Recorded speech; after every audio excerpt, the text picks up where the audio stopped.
अस्सलामु अलैकुम वरहमतुल्लाहि वबरकातुहू। उम्मीद करती हूँ कि इस्लामी भाई इस्लामी बहनें सब खैरियत से होंगे। अल्लाह के फजल करम से अल्लाह ताला आप सबको खैरियत से रखे, जहाँ रखे, आबाद रखे, खुश रखे। तो बिस्मिल्लाहिर्रहमानिर्रहीम। अल्लाहुम्मा सल्ली अला मुहम्मद व अला आलि मुहम्मद कमा सल्लैता अला इब्राहीम व अला आलि इब्राहीम इन्नका हमीदुम मजीद। अल्लाहुम्मा बारिक अला मुहम्मद व अला आलि मुहम्मद कमा बारकता अला इब्राहीम व अला आलि इब्राहीम इन्नका हमीदुम मजीद। बात करेंगे आज कि बनी इसराइल के एक ज़ालिम का किस्सा सुनाएंगे कि यजीद काशी कहते हैं कि बनी इसराइल के ज़ालिमों में एक ज़ालिम अपने घर में बैठा हुआ था। यजीद काशी कहते हैं कि बनी इसराइल के ज़ालिमों में से एक ज़ालिम अपने घर में बैठा हुआ था और अपनी बीवी से यानी सख्त कलामी से पेश आ रहा था, और कि इतनी सख्त कलामी से पेश आ रहा था कि इतने में देखा कि घर में एक अजनबी आदमी दरवाज़े से अंदर दाखिल हो रहा है। तो ये शख्स नहायत ही अपनी बीवी से गुस्सा कर रहा था और नहायत ही गुस्से में उसने उस आदमी की तरफ लग पर पूछा कि तू कौन है और घर में आने की तुझे किसने इजाज़त दी है। उसने कहा, मुझे इस घर में आने की इजाज़त घर के मालिक ने कहा है।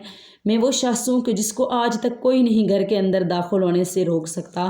न बादशाहों के पास जाने के लिए मुझे इजाज़त की ज़रूरत होती है, न किसी ज़ालिम के पास जाने के लिए, न किसी मगरूर और मुतकब्बर के पास जाने के लिए मुझे इजाज़त की ज़रूरत नहीं होती। उसकी ये गुफ्तगू सुनकर वो ज़ालिम खौफज़दा हो गया, खपखपाने लगा और उंधे मुँह गिर गया। उसके बाद नहायत ही आजिज़ी से कहने लगा वो बंदा, जब उसने देखा कि ये अंधे मुँह गिर गया और नहायत आजिज़ी से कहने लगा कि फिर तो आप मुल्कल मौत हैं ना, फिर तो आप मुल्कल मौत हैं। बंदे ने जवाब दिया कि जी हाँ, मैं वही हूँ। साहिब मकान ने कहा कि आप मुझे इतनी मोहलत दे दें, यानी वो जो बंदा अपनी बीवी पे गुस्सा कर रहा था उसने कहा कि मुझे इतनी मोहलत दे दें कि मैं एक वसीयतनामा लिख लूँ। फरिश्ते ने कहा कि अब वक्त चला गया है, अब वसीयतनामा लिखने का वक्त नहीं है। अफसोस कि तेरी मुद्दत ख़त्म हो चुकी है, तेरे सांस पूरे हो गए हैं, तेरा वक्त ख़त्म हो गया है। अब तेरे लिए ज़रा सी ताख़ैर की भी गुंजाइश नहीं है। अब यानी तुझे कोई भी मोहलत नहीं मिल सकती। देखें कितनी ये दुख की बात है, रोने वाली बात है कि हम दुनिया बना रहे हैं, बंगले बना रहे हैं, लेकिन देखें कि मुल्कल मौत कह रहे हैं कि तेरा वक्त ख़त्म हो चुका है, अब तेरे पास ज़रा भी गुंजाइश नहीं है। वो जो साहिब मकान, जब बंदा अपनी बीवी पे चीख रहा था, उसने पूछा कि आप मुझे कहाँ ले जाएंगे। फरिश्ते ने कहा कि तेरे आमाल जो आगे आगे गए हुए हैं उन्हीं के पास लेके जाऊंगा। जैसे अमल किए होंगे वैसा ही तुझे ठिकाना मिलेगा। जिस किस्म का घर तूने इस जहां में बनाया है वही तुझे मिलेगा।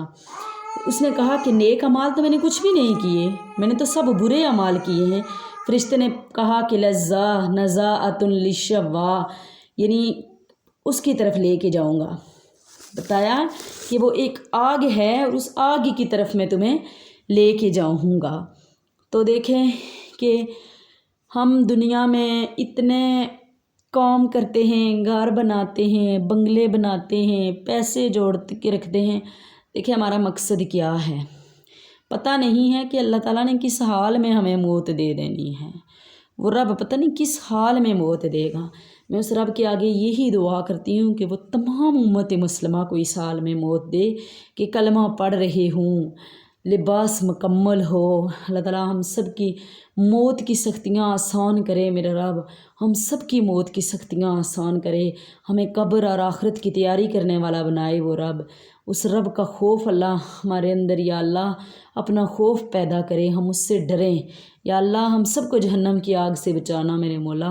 हम गुनाहगार हैं, ख़ताकार हैं। या अल्लाह तेरे महबूब के उम्मती हैं।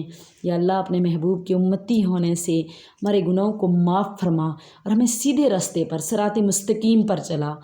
अल्लाह ताला मैं दुआ गो हूँ कि अल्लाह ताला हम सबको कब्र और आखिरत की तैयारी करने वाला बनाए।